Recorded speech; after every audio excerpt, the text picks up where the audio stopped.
Hi, everyone.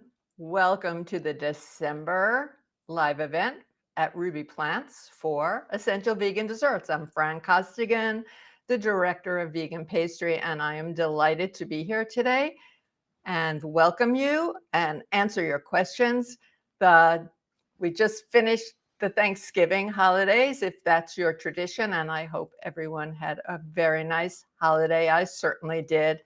And now we're on to Christmas, Hanukkah, and all that we do, those of us who are celebrating for the December holidays. So I'm hoping today to give you tips that help me. So I hope they will help you and answer your questions. We got some really interesting questions sent in today.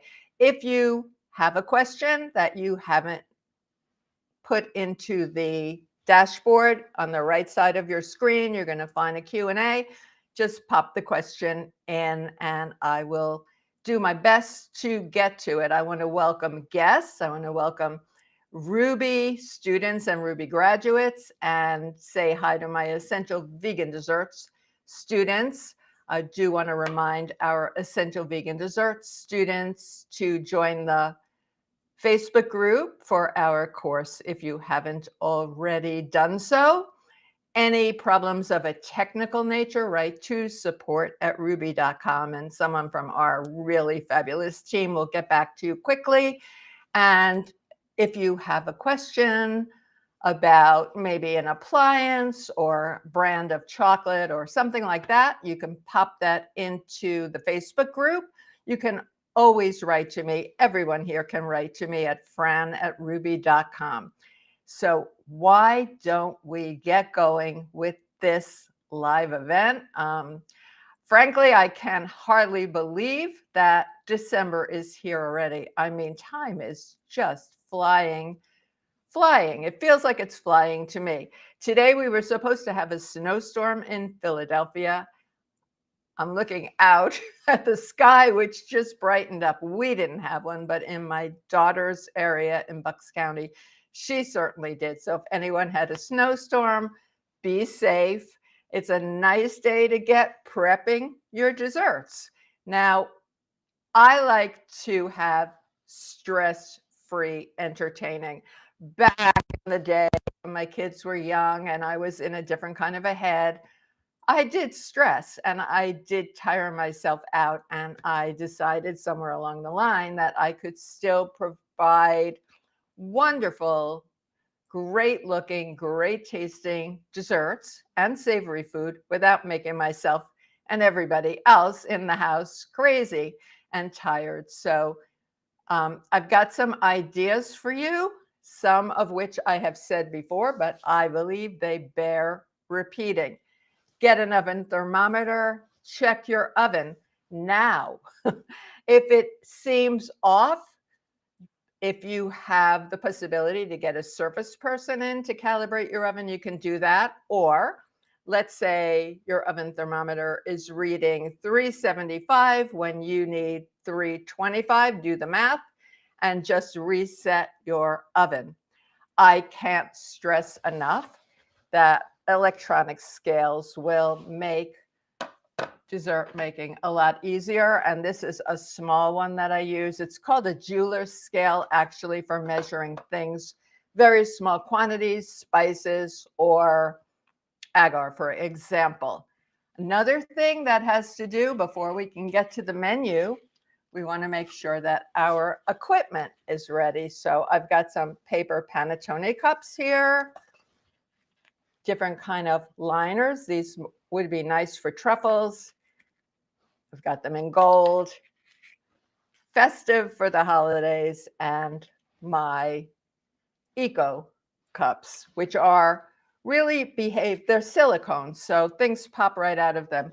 I did this morning because I'm getting started for the holidays, but I wanted to make sure that I had plenty of cake boards in the sizes that I need, and I do have that. And always I pre-cut circles, parchment circles for my cake pans in different sizes. And I'm just lifting something that I'm going to show you a little later, and make sure that I have plenty of parchment paper that I cut to fit either a half sheet pan or a quarter sheet pan or even an 1/8 sheet. It's I buy this in bulk. I find it very necessary. I want to show you something because I do like to make some things in advance that need to be crisp, to stay crisp. For example, some cookies. For Thanksgiving, I did a double, actually a triple recipe of candied nuts. And they're so delicious. The reason I did a triple recipe is a lot of them get eaten before they get on the pie or the pumpkin pudding or the pumpkin pie. We had all of that. I use these food safe silica gel, and I put things like crispy cookies and candied nuts and so on in these jars with the silica packs, and it works a charm that I really like. Now, it really is very helpful, and you probably, if you've been following me or you're in Essential Vegan Desserts, you've heard this before. Think in terms of components. It can be exhausting to make everything at one time. If you're thinking about a cake, making the cake, baking the cake, cooling the cake, making the filling, making the glaze, and so on, doesn't all have to be done in one day. In fact, some things need time to set up, like a ganache glaze, maybe a cream, and so on. So you just do that and put them in the freezer. This came out of my freezer today. This is chocolate cake, my chocolate cake to live for. Came out of the freezer looking great, and I'm going to use it. I don't know yet if I'm going to do a ganache glaze on it or chocolate pudding, one or the other, that's for sure. This was in my freezer as well. It's a vanilla cake that I'm going to cut chunks and use as the base for a trifle. In fact, I'm going to ask Patrick to show you some photos now. We've got a bûche de Noël and a chocolate pudding and a trifle and some cookies. So let's take a look at those, and then I will continue.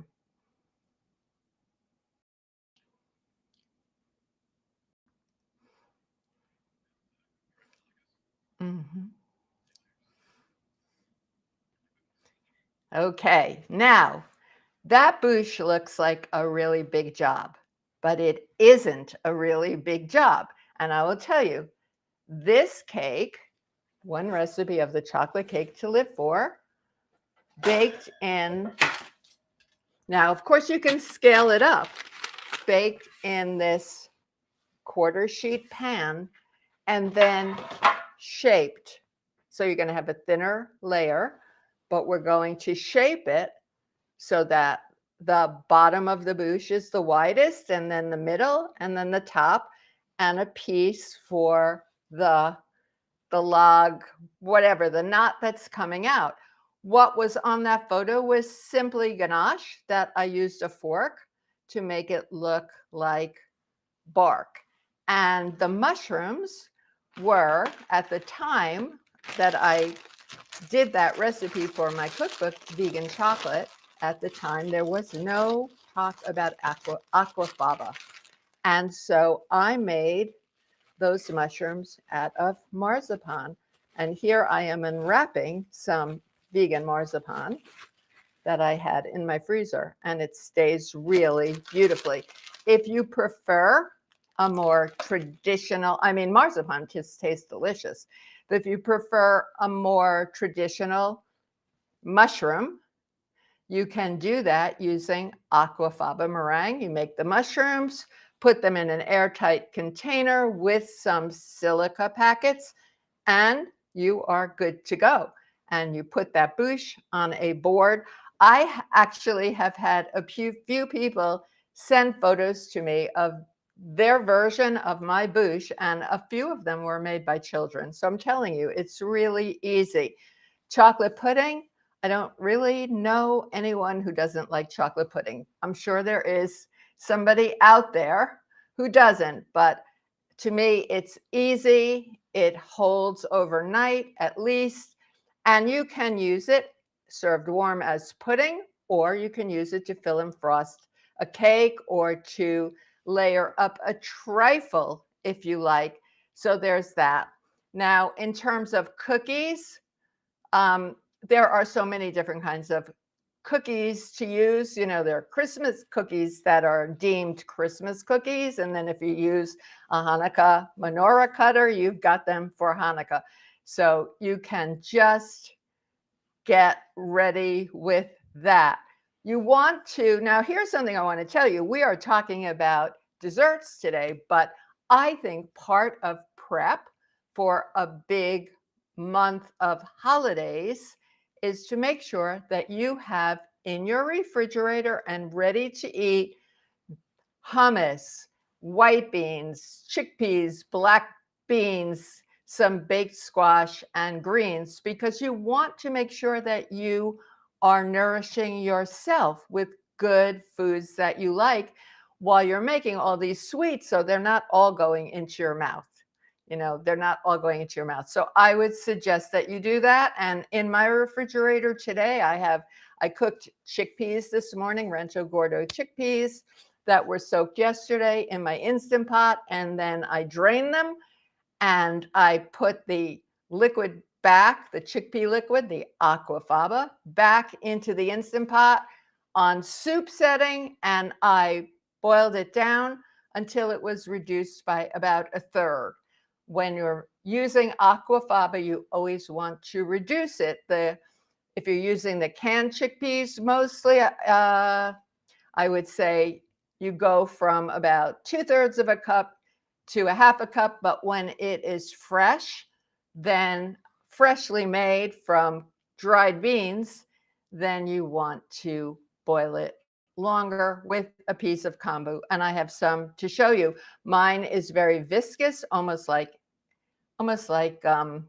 egg whites, really. So we have that. Now I'm going to go right to questions now because I see that there are some very interesting questions here, and I will do my best to answer them. If I'm unable to, we can continue the conversation by email. Susan P. Hi, Susan. Susan says, as a plant-based eater, I'm also trying to cut back on refined sugar and wheat flour. Can you suggest a vegan-friendly dessert that doesn't contain either of those ingredients? Well, absolutely. My number one, and this happens to be an assignment in Essential Vegan Desserts, is what we call a gelled fruit soup. And it is, you take either a sugar-free juice, fruit juice that you purchase, or you can juice a fruit that you like, and we cook it with a little bit of agar powder that gives it some body, but not so heavy that it's like applesauce. You know, I like mine very lightly gelled. Some people like it thicker. That's personal. And then they're beautiful. You know, this can be a really beautiful presentation. And then you fill out a portion of the soup that you're serving in a bowl or a small dish with appropriate garnishes. I like lots of fruit that has to do with that's complementary to the fruit that you chose. If you feel that you can have a little bit of something sweet, you can add a drizzle of a cream, either a tofu cream. I like tofu ginger cream, or a nut cream, or a cashew cream. So that I would definitely suggest. Don't sleep on these fruit soups. Carmen is asking, or Carmen says, what can you suggest for a good whipped cream, which is gluten, dairy, legume free? I find cream without soy or chickpeas a big challenge. Well, Carmen, I would suggest, if you're not, I mean, I haven't seen the creams with soy are probably the packaged ones that you can purchase. And chickpeas, that would be aquafaba, which makes a nice meringue that stands in for a whipped cream. Why don't you try coconut? The fat part of coconut milk makes a nice whipped cream. You just put your can of full fat coconut milk. Don't pay for water, guys. Put it in the fridge. The cream should come to the top of the can. Scrape it out. Put it in your stand mixer or even with a hand mixer and whip it with some vanilla extract, or you can use peppermint extract this time of the year if that's something that you like, and a bit of sugar. And they hold pretty nicely. Now we've got a couple of questions about creams. Patricia is saying, how can I make a delicious plant-based whipped cream without refined sugar?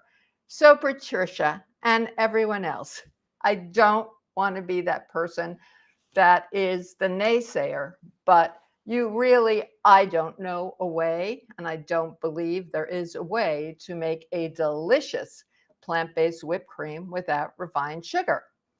It's, just, you can use a little bit of sweetener. You can try using maple syrup if that is available to you, to sweeten your whipped cream. But honestly, I would either not use it at all or have a very small amount during the holidays as a special. You can flip the idea of a whipped cream and make a different kind of a cream. You can make a cashew cream that's very lightly sweetened, or a cashew cream that is different from the kind of cashew cream that we teach in Essential Vegan Desserts as a standard, by grinding cashews that haven't been soaked with some rice syrup in a food processor.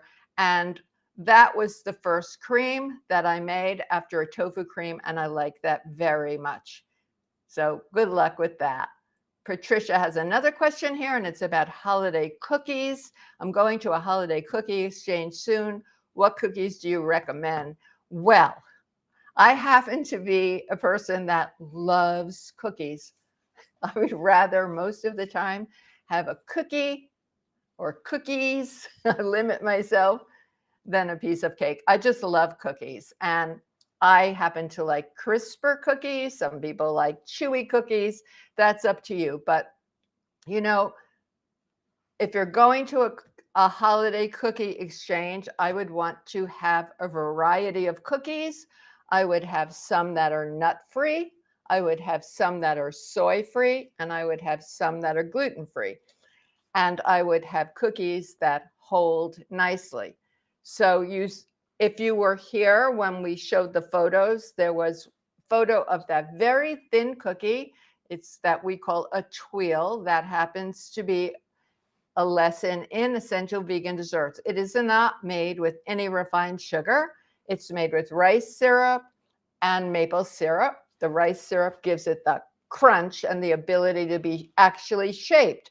Some of my students roll them and use them to replace a cannoli shell, for example, or they shape them while they're warm into a cookie cup.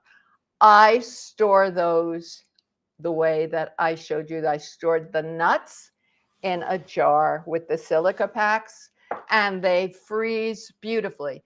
That cookie contains oat flour. You can buy oat flour, or you can make your own in a blender. Rice flour, brown rice flour, and oats, rice, and there's something else that I just can't think of at this moment, but there's a third component. They're easy to make.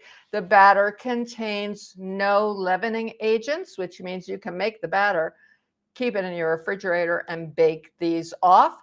I like to make biscotti because I like biscotti, and most people do as well. And they are great keepers and can be done in steps. So for example, I make the dough, let it rest, roll the logs, The logs unbaked can go into the freezer, or they can be baked off the first time and then sliced and baked off the second time, or that you can stop at any point and finish them later. And I like sugar cookies too, that can be shaped. Sugar cookies are very easy to make vegan when we use vegan butter. I actually I've seen some recipes that are shortbread with oil, olive oil, or a neutral flavored oil like sunflower oil or grapeseed oil. So I think, and then, most people like peanut butter cookies, but if you're worried about allergies, I wouldn't do peanut butter cookies or keep them separate. I love peanut butter cookies. So those are the cookies that I love. And when I saw your question come in, I thought, this year I think I'm going to have some friends over and I think we're going to do cookies. I think we're going to do cookies because I just love, to me, having a cookie at the end of the meal is like an exclamation point for the end of the meal. I like cookies. Now, Kathy C has a question about dipping her biscotti. I like to dip one end of the biscotti in chocolate. I have tried using chocolate ganache, but it never hardens. I have melted, shaved chocolate in a glass bowl in hot water. The chocolate dries lumpy and thick on the biscotti. Help! Okay, Kathy. So I want to show you something. I don't know what chocolate you're using, but you want to use a quality chocolate on the high, 60% at a minimum and then up. I don't know about melting the chocolate in a dish in hot water. This is the way I do it. So let me show you. When I talk about getting prepped, I'm not just telling you, I'm showing you. So I did this morning in my Robocoup, which you could think of this as the Vitamix of food processors, okay? So I chopped this chocolate quite finely, and I will store it airtight in a container and use it for lots of different things, including making ganache and melting. The proper way to melt chocolate is, this is just one small bowl, but you put some water in here, bring it to a simmer, take a clean bowl that is perfectly dry, where the bottom of the bowl does not sit in the water. And you put the chocolate in here and let it melt slowly over low heat. Once the chocolate has melted, but the center, maybe that much of the center, I can't do it with my hands, maybe 2 inches of the center isn't completely melted, that's when you start stirring until the chocolate is completely melted. You can add, depending on the amount of chocolate you're doing at one time, you can add a small amount of oil, which will give it a gloss. And the chocolate will be perfectly melted and should not clump on your biscotti. Now, I wondered at what temperature your biscotti are when you're dipping them. I dip my biscotti or cookies that I am dipping into chocolate when the cookies are cold. But I don't dip in and out of, we're pretending that this is melted chocolate now. I don't dip in and out of the mother bowl. I pour some chocolate out and I use that to dip because the change of temperature is going to affect the melted chocolate. So I hope that helps, Kathy. Okay, Cecilia L has a question. Can you please share a non-nut pie crust recipe? Super easy to make a non-nut pie crust. So we're really talking about kind of a press-in crust here, and often they're made with nuts and a fat to hold them together, a cookie crust, or think graham cracker crust, for example.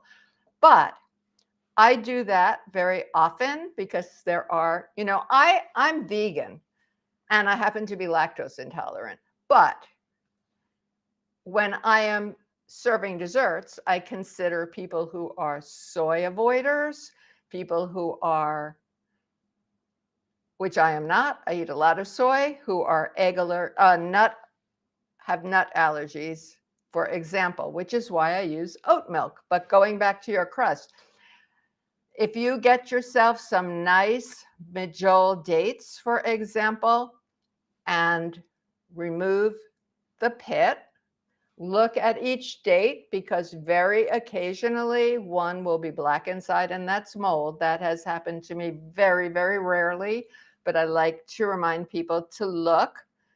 I got 11 pounds of gorgeous medjool dates from my daughter-in-law who lives in California recently, and they're beautiful.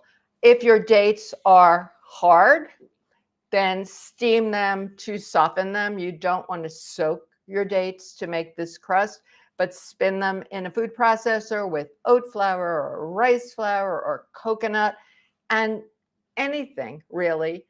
You might need a little bit of liquid fat. You probably won't because the dates are going to stick this together so that you can press a crust, and it works really beautifully. And then you can store that in your freezer. But that's one example for you. Or if wheat is not a problem, you can make a graham cracker crust. We do a graham cracker in Essential Vegan Desserts. That's super easy, quite low in sweetener and delicious. And often my students will present as, lots of people do s'mores, of course, but graham cracker crusts are easy too. So good luck with that, Cecilia. Kim has a question. Kim is asking if I can suggest a dessert that's sweetened with stevia, monk fruit, allulose, or other sugar-free options. No honey or molasses sneaking in. Kim, I don't think you're going to like my suggestion. Well, what I have to say, any dessert, you can use any one of those non-sugar sweeteners. They're called NSS. And but you're going to need to do some research because they are much sweeter than sugar. So you're going to have to do some adjusting, and you can't just take out a half a cup of something or a third a cup of something and use a tablespoon or two. They also bake very differently. I don't use any of them, and I have had some live events. You can probably find them in the live event gallery, library. And they're just, I believe that all of these non-sugar sweeteners are so highly processed as to be a problem. So I don't use them. And I am not making any judgments here. If people are happy with them, then go ahead and use them. Keep them away from your pets because some of them are deadly to pets. And sometimes or frequently it is reported that they create digestive upset. If you've been using them, Kim, go ahead. But I have all of them in my pantry. I have tried them all. I don't care for them. I don't like, to me, there's an aftertaste. And I also believe there's too much processing. So that's my answer, Kim. Lucy has an interesting question. Hi, Lucy. Lucy's kids are 19 and 21 and crazy about profiteroles, but the only ones she can find are the Poppies ones, and they make her feel really sick. So Lucy's asking if, by any chance, I have a good vegan profiterole recipe. I actually didn't know what a Poppies profiterole was. I assumed it was a brand, and I Googled it, and it is. What I will say is I have seen some vegan profiterole recipes, eclair recipes. That didn't sound good to me. I tried one. I didn't like it. I am pretty close, I think, Well, check back in January. I'm pretty close, I think, to making one that could conceivably work. The French type pastries, well, there are more vegan patisseries now. And to make things like profiteroles and laminated doughs, ingredients that I personally don't care to use or teach are used. Profiteroles are basically you're making a panade with flour and egg and butter. So it really shouldn't be too hard to do that. I will tell you that the flour is not a problem. Vegan butter is not a problem. When you are baking, you must use vegan butter blocks or sticks, not spread, and one that tastes relatively good to you. I find them very easy to find in the marketplace today.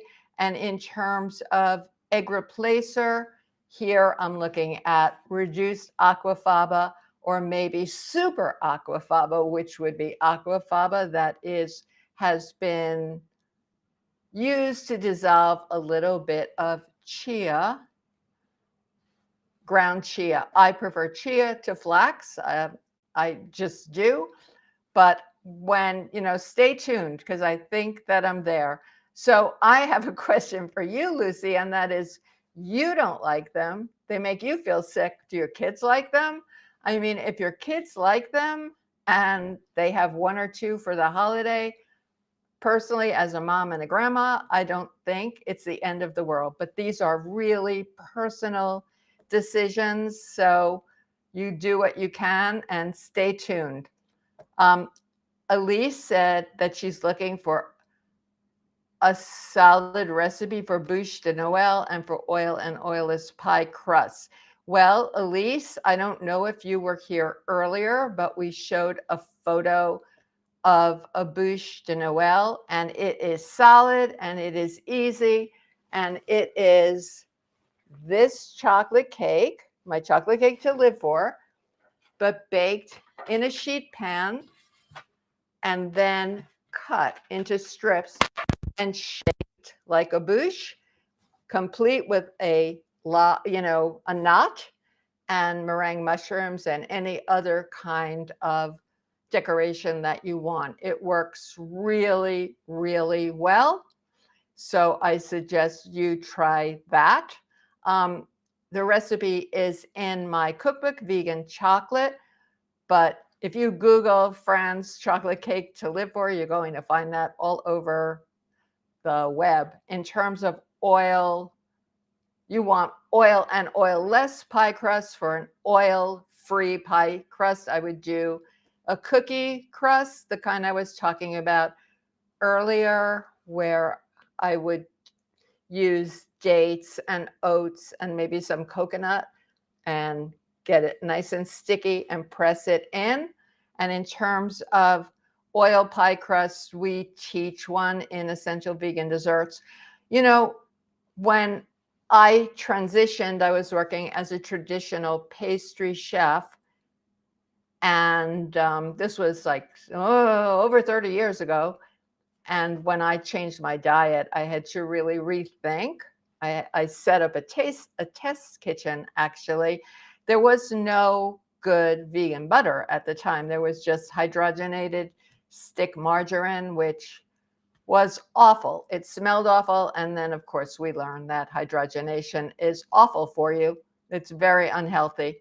I don't know if it's even available anymore. I mean, I guess it is, but I see margarines that aren't hydrogenated, but there are lots of vegan butters. So what I did was I created a pie crust, pie dough that you can roll out using oil, and still follow the exact same rules as you would with making a butter crust. You get the oil very, very cold, for example, and you let the dough rest several times. You make it, you don't overwork it, into the refrigerator it goes to rest. Then you roll it out, and into the refrigerator it goes to rest. What we're doing, The rest bit is to limit the amount of gluten, to lower the gluten. That happens just mixing water and flour, even you're creating gluten. And then I put it in the pie pan, unless I'm doing a rustic tart, and I let it rest again.